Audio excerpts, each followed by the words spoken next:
అందరికీ శుభోదయం. మనము నిన్నటి క్లాస్లో ఏం చెప్పుకున్నాం నాన్న? శిల్పి పాఠం కంప్లీట్గా అయిపోయింది నాన్న. మనం ఈరోజు ఏంటిది బిట్స్ చూద్దాం. ఇవి చేయండి. Page number 68. పేజీ నెంబర్ ఎంత నాన్న? 68. చూడండి అందరూ.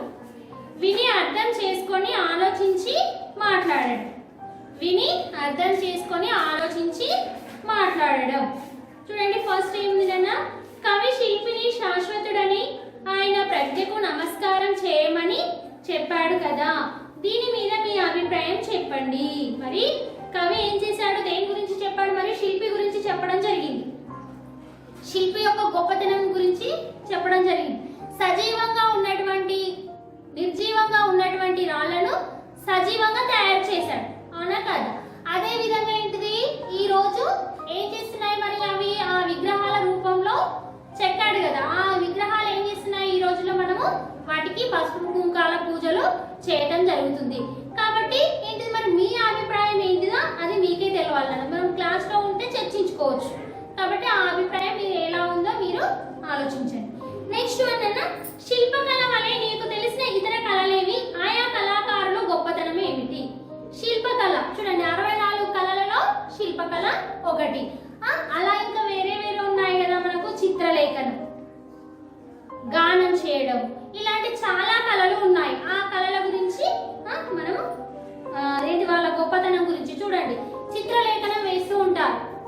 చిత్రలేఖనం వేస్తూ ఉంటారు అంటే అనేక రకాలైనటువంటి బొమ్మలు, అనేక రకాలైనటువంటి ఫోటోలను వాళ్ళు ఏంటిది వాళ్ళ యొక్క నైపుణ్యంతో వేయడం అనేది జరుగుతుంది. ఒక్కొక్క కళకు ఒక్కొక్క ప్రత్యేకత అనేది ఉంటుంది. నెక్స్ట్ వన్ అన్న సెకండ్ బిట్, ధారాళంగా చదవడం, అర్థం చేసుకొని ప్రతిస్పందించడం. క్రింది పద్య పాదాల్లో పాఠంలోని ఏ ఏ పద్యాల్లో ఉన్నాయి? వాటి సందర్భం ఏమిటి? చూడండి మనకు ఎందులో ఈ పద్య పాదాల్లో ఉన్నాయి. ఇవి మీరే వెతికి రాయాలి నాన్న, ఓకేనా? ఓన్లీ టెక్స్ట్ బుక్ లోనే పక్కకి రాయండి. ఇక్కడ అవసరం లేదు, నోట్స్ లో అవసరం లేదు, పక్కకి ఇక్కడ రాసేయండి. బయలుపడే ఎన్ని ఎన్ని దేవస్థానంలో. ఏంటిది? బయలుపడే ఎన్ని దేవస్థలంలో. అక్కడ మనకి ఇక్కడ పద్యంలో ఉన్నది నాన్న, మనకి పద్యంలో ఉన్నది.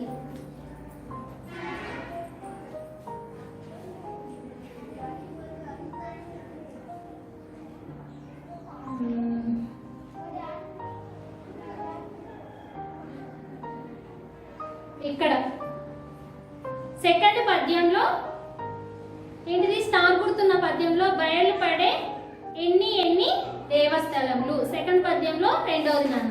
ఇలా వెతికి రాయాలి మీరు. అది సందర్భం ఏమిటి అని. తారతమ్యంబులే దబద్దపు కాదు, రాళ్ళ నిద్రించు ప్రతిమల మేలు కొలిపి, జగంబులోన జిరజివ్వత్వము సృష్టించుకోగల. అంటే దీనికి అర్థం రాయాలి. బయలుపడే ఎన్ని దేవస్థలములు అంటే ఏం రాయాలి? ఇక్కడ ఎన్నెన్నో దేవాలయాలు బయటపడ్డాయి అని అక్కడ రాస్తే సరిపోతుంది. దీనికి తర్వాత తారతమ్యము లేదు, అబద్ధము కాదు. ఆ లైన్ లో ఏ బాగుందో అది రాసేది, ఇక్కడే రాసేస్తే సరిపోతుంది. నెక్స్ట్ వన్, కవికి శిల్పికి మధ్య పోలికలున్న పద్యాలు ఈ పాఠంలో ఉన్నాయి. అవి ఏ ఏ పద్యాల్లో ఉన్నాయో గుర్తించి వాటిని రాయండి. మరి కవికి మరియు శిల్పికి సంబంధించిన కొన్ని పద్యాలు ఉన్నాయి, అవి మీరే వెతికి రాయాలి నాన్న. థర్డ్ వన్, కింది పద్యాన్ని చదవండి, 5 ప్రశ్నలు తయారు చేయండి. ఇది కింది గద్యాన్ని చదవండి, 5 ప్రశ్నలు తయారు చేయండి. చూడండి, జనపదం అంటే గ్రామం. జనపదంలో నివసించే వాళ్ళు జానపదులు. వీళ్ళు ప్రదర్శించే కళలను జానపద కళలు అంటారు. యక్షగానం, వీధి నాటకం, వీరభద్ర విన్యాసాలు, హరికథ, ఒగ్గు కథ, బుర్రకథ వంటివి కొన్ని జానపద కళా రూపాలు. వీటిని కాపాడుకోవాల్సిన బాధ్యత మన పైన ఉన్నది. చిత్రలేఖనం, సంగీతం, శిల్పం, నృత్యం, కవిత్వం వంటివి లలిత కళలు. భావం మనస్సుకు అత్తుకునే రకంగా బొమ్మను గీయడం చిత్రలేఖనం. వీణుల విందుగా ఉండే గానకళ సంగీతం. రాళ్లను చెక్కి అనేక భావాలను మనసులో కలిగించే కళ శిల్పకళ. రాగ తాళ లయకు తగిన విధంగా అభినయం చేయడం నృత్య కళ. ఒక భావాన్ని సూటిగా చెప్పకుండా మాటల వెనుక మరుగుపరచి మనసుకు ఉల్లాసం కలిగించే విధంగా పదాలను కూర్చి చెప్పేదే కవిత్వం. ఇందులో మనం ఏం చేయాలి? 5 ప్రశ్నలను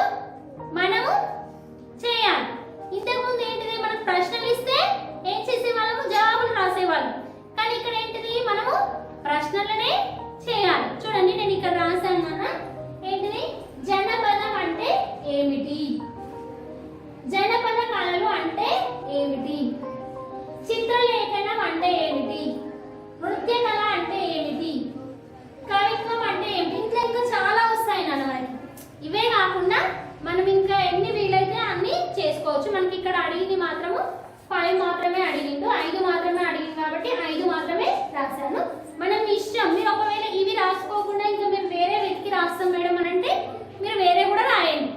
ఇలా ఇంకా చాలా దొరుకుతాయి నన్ను, ఇలా మనకి ఇంకా చాలా దొరుకుతాయి. నేను ఇవి రాశాను. నెక్స్ట్ వన్ స్వీయ రచన మీకు వాట్సాప్ చేశాను.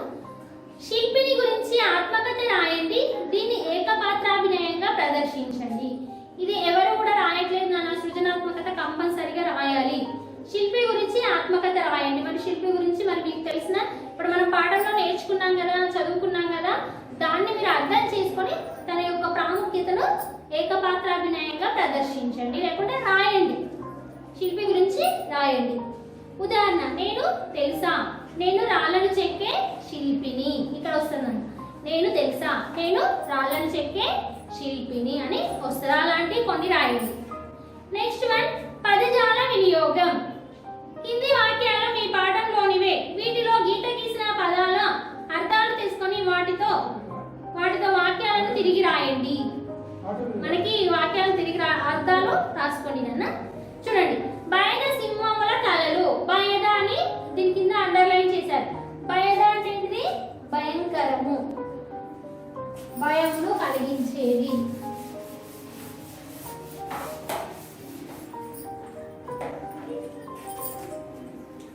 పదజాల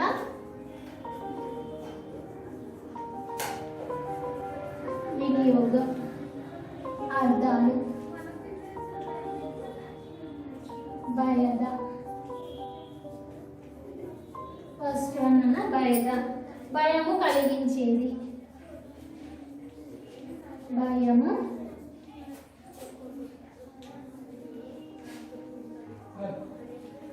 భయము కలిగించేది. నెక్స్ట్ వన్ వసుధ గణపట్టు పర్వతములందు. వసుధ అంటే ఏంటిది? భూమి. వసుధ, వసుధ అంటే ఏంటిదన్నా? భూమి.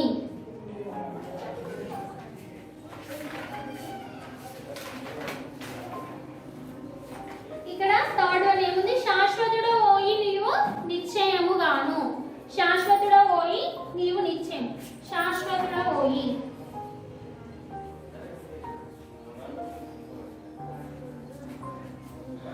శాశ్వతుడ ఓయి, నిశ్చయంగా. నిశ్చయంగా ఏంటిది? నిశ్చయంగా. ఫోర్త్ వన్ అన్న తెలుగు దేశము నిన్ను వంటి పనివాణిని చూసి ఉప్పొంగుచుండెను. చూడండి, తెలుగు దేశము నిన్ను వంటి పనివాణిని చూసి ఉప్పొంగుచుండును. తెలుగు దేశము అనేది ఏంటిది? తెలుగు దేశము.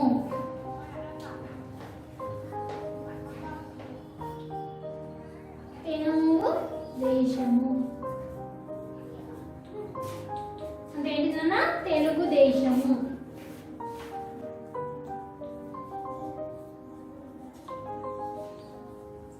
నెక్స్ట్ వన్ నీ సుత్తెలో మొలుచు మానవ విగ్రహంబులు. నీ సుత్తెలో మొలుచు మానవ విగ్రహంబులు.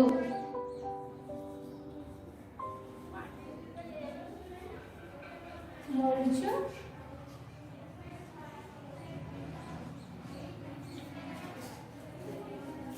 మొలుచు అంటే పుట్టు.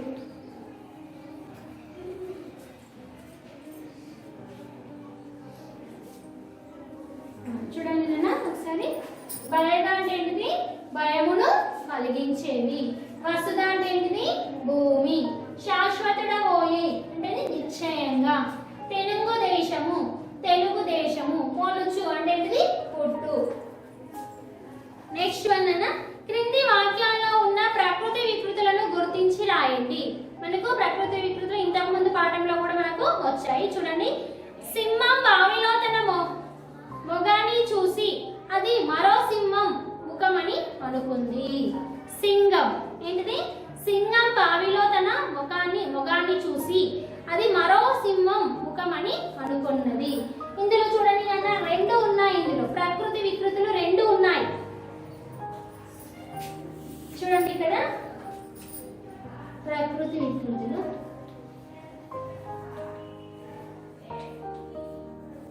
విభక్తి వికృతి.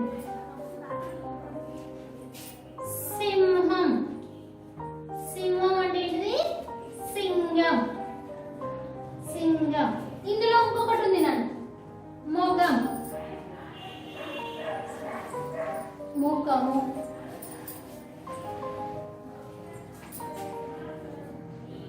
ముఖము.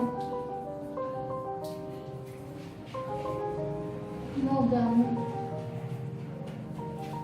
రెండో నైన్ అండర్లైన్ చేసుకోండి. అక్కడ సింగం దగ్గర మొగాన్ని, సింహం, ముఖం. కరెంటు స్తంభాలు ఉరికంబాలు కాకూడదు. ఏంటిది? కరెంటు స్తంభాలు ఉరికంబాలు కాకూడదు. స్తంభాలు. స్తంభాలు. స్తంభాలు. కంబాలు. కంబాలు. నిద్ర మనకు అవసరమే కానీ మనమే నిద్ర మోహనం కాకూడదు. చూడండి, నిద్ర మనకు అవసరమే కానీ మనమే నిద్ర మోహనం కాకూడదు. చూడండి, నిద్ర, నిద్ర, నిద్దుర, నిద్దుర. నెక్స్ట్ వన్ నాన్న, పేదలకు సహాయం చేయడం పుణ్యం, ఆ పుణ్యమే మనము నిలుపుతున్నది. పేదలకు సహాయం చేయడం పుణ్యం, ఆ పుణ్యమే మనను నిలుపుతున్నది. పుణ్యం. పుణ్యము. పుణ్యం.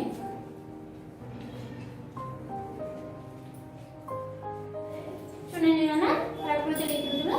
సింహం, సింగం. ముఖము, మొగము. స్తంభాలు, కంబాలు. నిద్ర, నిద్దుర. పుణ్యము, పుణ్యం. ఇక్కడ చూడండి, సూచనల ఆధారంగా పాఠ్యాంశంలోని పదాలతో గడులు నింపండి.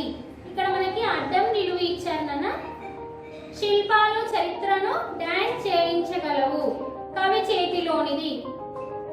దేవలంలో లం తీసేస్తే. మూడో పద్యం రెండో భాగంలో మొదటి పదం చివరి అక్షరం లోపించింది. శిల్పంగా మారేది. సిక్స్త్ వన్, శిల్పి ప్రజ్ఞకు మనం సమర్పించేది. నెక్స్ట్ వన్, నిలువు. ఈ పదం భూమికి మరో అర్థం. కవిత్వం చెప్పడాన్ని ఇల్లు అంటారు. రాతికి మరో పదం తలకిందులయ్యింది. స్వప్నం పర్యాయ పదం. శిలను శిల్పుగా మలిచేవాడు. బొమ్మలు అని అర్థం ఉన్న పదంలో మొదటి అక్షరం లోపించింది. మనకి ఇక్కడ ఇవి ఇచ్చారు. ఇవి మనం ఏం చేయాలి? ఇందులో మొత్తం కూడా ఫిలప్ చేయాలి, పూర్తి చేయాలి.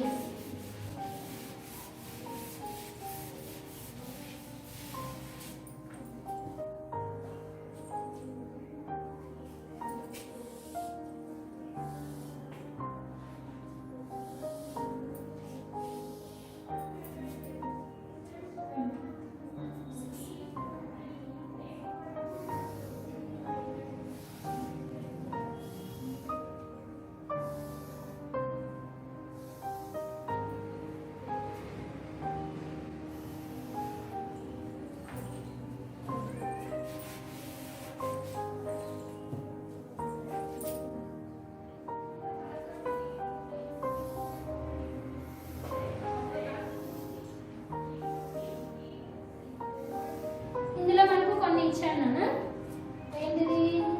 స్టార్ గుర్తులు ఇచ్చారు ఇక్కడ. 1 2 3 తర్వాత 3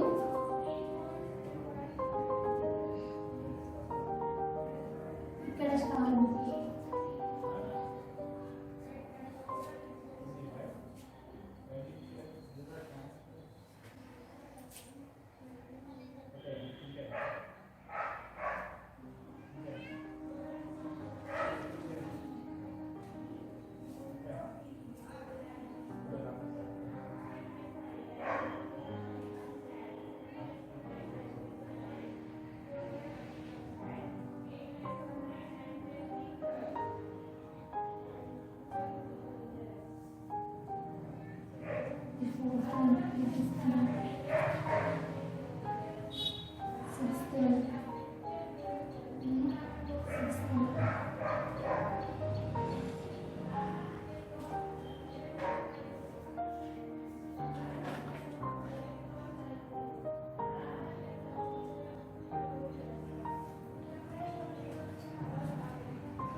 ఇక్కడ మన శిల్పాలు చరిత్రను వేజ్ అంటే వాళ్ళే తర్వాత కవి చేతిలోనిది కలము కలము. నెక్స్ట్ వన్ దేవలంలో లం తీసివేస్తే దేవ. మూడో పద్యం రెండో పాదంలో మొదటి పదం చివరి అక్షరం లోపించింది. కళ. శిల్పంగా మారేది ఏంటిది? శిల. శిల్పి ప్రజ్ఞకు మనం సమర్పించేది నమస్కారం.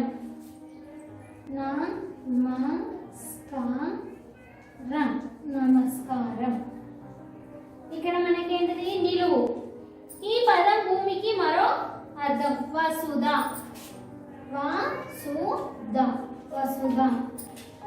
నెక్స్ట్ వన్ కవిత్వంలో చెప్పడాన్ని ఇట్లా అంటారు కవనం. నెక్స్ట్ వన్ రాతికి మరో పదం తలకిందులయ్యింది. మూడోది నన్ను తలకిందులైందంటే మనకేంటి? దేలా. ఇక్కడ ఇదే వచ్చేసింది. ఇది సున్నా కాదు నాన్న, ఇది స్టార్ గుర్తులని నేను ఇట్లా పెట్టేసాను.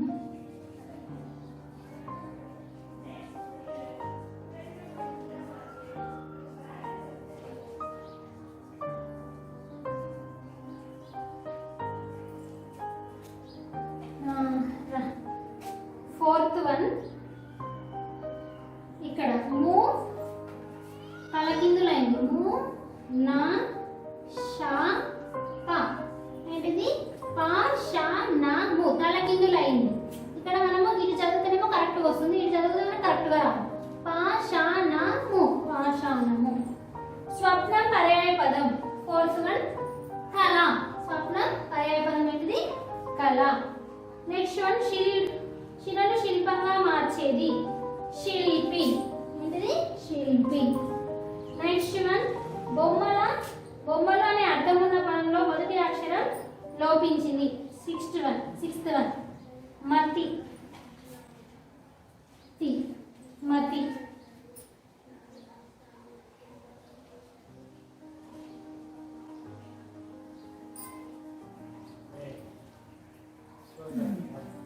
నెక్స్ట్ వన్ భాషను గురించి తెలుసుకుందాం.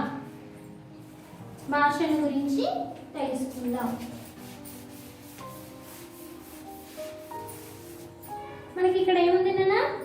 కింది పదాలను పరిశీలించండి, సంధి జరిగిన విధానం గమనించండి. చూడండి ఇక్కడ శివాలయం. ఫస్ట్ వన్ శివాలయం.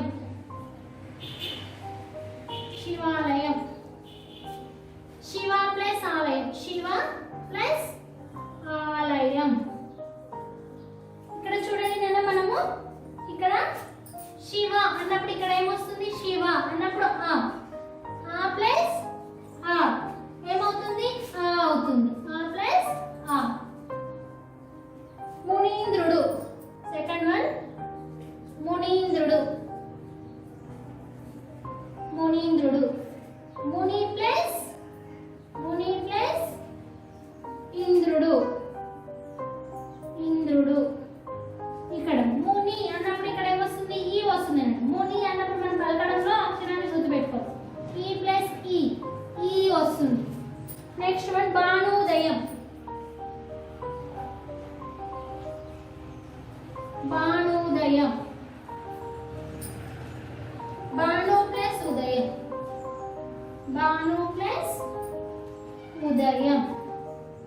భాను ప్లస్ ఉదయం. ఊ ప్లస్ ఊ ఏమవుతుంది? మనకి దీర్ఘం ఊ అవుతుంది. Next one మాతృణం.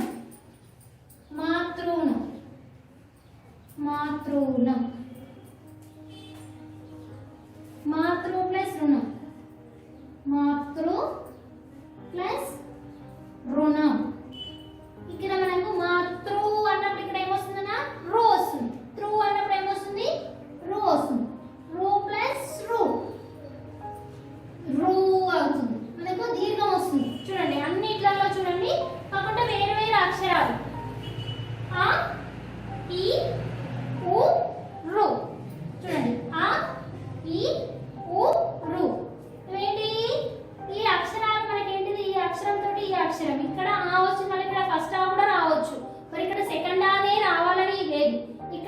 ఫస్ట్ ఆ కూడా రావచ్చు, ఆ ప్లస్ ఆ ఈజ్ ఈక్వల్ ఆ అవుతుంది. ఇక్కడ కూడా అంతేనన్న, కానీ కన్ఫ్యూజ్ కావచ్చు. సెకండ్ ఈ కూడా రావచ్చు, మళ్ళీ నాకు అదే రావాలా ఇదే రావాలా అన్నట్టు కాదు, సెకండ్ ఈ కూడా రావచ్చు. ఇందులో కూడా ఊ సెకండ్ కూడా రావచ్చు. ఇక్కడ రు రు ఇవి దానికి అదే. చూడండి ఇక్కడ మనకు పై పదాలను విడదీసినప్పుడు మొదటి పదము రెండవ పదం, ఇదేంటిది మొదటి పదము, ఇది మొదటి పదము పూర్వ పదం అంటారు నన్ను. మొదటి పదము రెండవ పదం అంట. అలానే దీన్ని ఏమంటారు పూర్వ పదము దీన్నే పరపదం అని అంటారు. తర్వాతి పదం పరపదం అని కూడా అంటారు. కన్ఫ్యూజ్ కావద్దు. మొదటి పదము అన్నా ఒకటే, పూర్వ పదం అన్నా ఒకటి, రెండో పదం అన్నా ఒకటే, పరపదం అన్నా ఒకటి. చూడండి మొదటి పూర్వ, రెండవ పర. పద్యాల్లో ఒకే రకమైన అచ్చులు ఉన్నాయి కదా, అట్లా ఆ రెండు అచ్చులు కలిసినప్పుడు వాటి దీర్ఘాలు వచ్చాయి. ఇక్కడ మనకు మీకు ఈజీగా ఇచ్చారు, మీరు బుక్ లో చూడండి. ఆ ఆ ఆ ఆ ఈజ్ ఈక్వల్ టు ఆ వచ్చింది. ఇవన్నీ మనం ఇప్పుడు రాసినవన్నీ కూడా వచ్చాయి. ఆ ఈ ఊ రూలకు అవే అచ్చులు వచ్చి చేరినప్పుడు వాటి దీర్ఘాలు ఏకాదేశంగా వస్తాయి. దీనినే సవర్ణ దీర్ఘ సంధి అని అంటారు. ఆ ఈ ఊరులకు మీకు ఈజీగా గుర్తుపెట్టుకోవడానికి నేను ఇక్కడ ఆ ఈ ఊ రూలకు అవే అచ్చులు అల్లుడు కాదు నాన్న, అచ్చులు పరమైనప్పుడు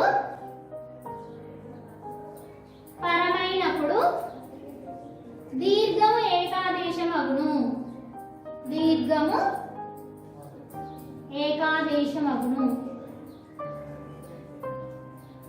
ఏకాదేశమగును అంటే వచ్చును. చూడండి ఆ ఈ ఊ రులకు అవే అచ్చులు పరమైనప్పుడు దీర్ఘము ఏకాదేశమగును అంటే ఫస్ట్ రావచ్చు, సెకండ్ రావచ్చు. వచ్చినా ఏమవుతుంది దీర్ఘంగా మారుతుంది కాబట్టి అదేంటిది అవే అచ్చులు. ఆ ఈ ఊరులకు అవే అచ్చులు పరమైనప్పుడు దీర్ఘము ఏకాదేశమగును. దీనిని సవర్ణ దీర్ఘ సంధి అని అంటారు. ఇది గుర్తుపెట్టుకోవాలండి. నెక్స్ట్ వన్ ఇక్కడ చూడండి. ఆ ఈ ఊరులకు సవర్ణాలు పరమైతే దీర్ఘము ఏకాదేశమగును వస్తుంది. ఒకే రకమైన అచ్చులు సవర్ణాలు అంటారు. ఏకాదేశం అంటే ఒక వర్ణం స్థానంలో మరొక వర్ణం వచ్చి చేరడం. ఒక వర్ణం స్థానంలో మరొక వర్ణం వచ్చి చేరడం అంటే చూడండి ఇక్కడ ఉంది, ఇక్కడ వచ్చింది, మళ్ళీ ఇక్కడ ఈ ఉంది, ఈ వచ్చింది, ఇక్కడ ఉంది, ఊ వచ్చింది, ఇక్కడ రు ఉంది, రు వచ్చింది. అట్లానే కొన్ని పదాలు మనం ఇక్కడ విడదీద్దాం. కొన్ని ఇచ్చారు ఎగ్జాంపుల్.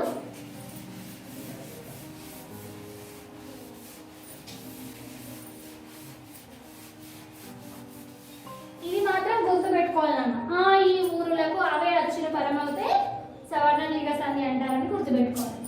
పదాలను విడదీయండి. చూడండి సెకండ్ బిట్ లో హిమాలయం చూడండి విడదీయడం ఈజీ. హిమా ప్లస్ ఆలయం, ఇక్కడ చూడండి ఆ ప్లస్ ఆ ఇదేమిటి దీర్ఘం వచ్చింది. దీన్ని ఏమంటారు సవర్ణ దీర్ఘ సంధి అని అంటారు. ఇక్కడ మనకు కొన్ని ఇచ్చారు.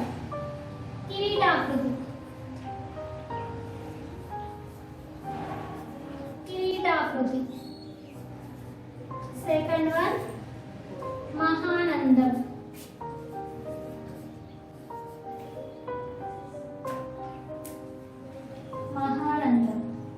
థర్డ్ వన్ మహేంద్రుడు,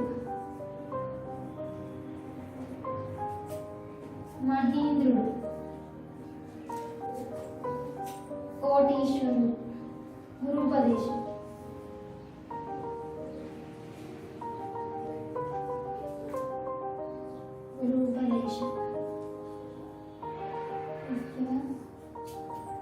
కోటీశ్వరుడు.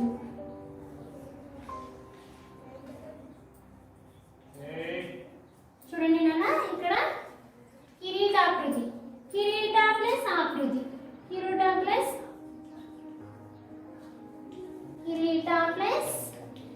ఆకృతి. ఇక్కడ కిరీట ఆ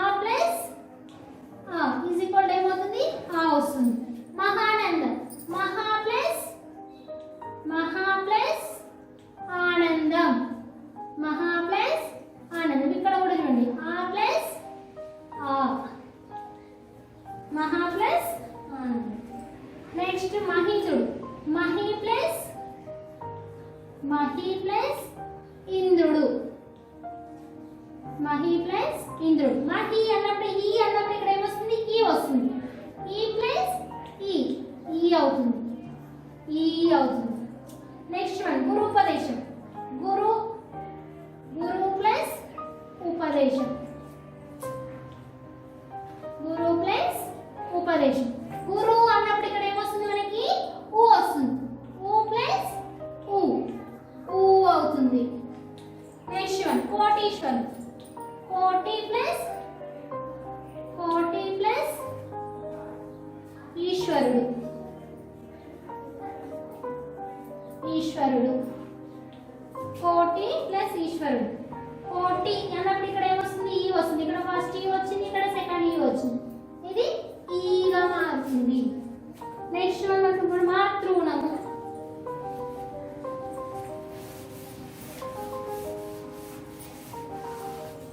మాతృగుణం. Sixth one మాతృగుణం. మాతృ ప్లస్ రుణం. మాతృ ప్లస్ రుణం. చూడండి నాన్న, మాతృ అన్నప్పుడు ఇక్కడ ఏమొస్తుంది? రు వస్తుంది. రు ప్లస్ రు ఏమవుతుంది? రు అవుతుంది. ఇది గుర్తుపెట్టుకోవాలి. ఆ ఈ ఊరులకు అవే అచ్చులు పరమైనప్పుడు దీర్ఘము ఏకాదేశంలో ఉదాహరణ ఏమంటారు? సవర్ణ దీర్ఘ సంధి అని అంటారు. మనకు సంధులు, తెలుగు సంధులు మరియు సంస్కృత సంధులు ఉన్నాయి. తెలుగు సంధులు 4 ఇవి. తెలుగు సంధులు మనకి చాలా ఉంటాయి. ఉత్వసంధి, అత్వసంధి ఇవన్నీ కూడా మనకి 6th క్లాస్లో కొన్ని వచ్చాయి. అవి ఇవి ఏంటిది? తెలుగు సంధులు 4 ఉంటాయి. సవర్ణ దీర్ఘ సంధి, గుణ సంధి, యనాదేశ సంధి, వృద్ధి సంధి. ఈ 4 సంధులు ఉంటాయి. మిగతా వేరే సంధులు మనకు వచ్చినప్పుడు చూద్దాం. ఇవన్నీ కూడా మీరు CW నోట్లో నీట్గా రాయాలి. ధన్యవాదాలు.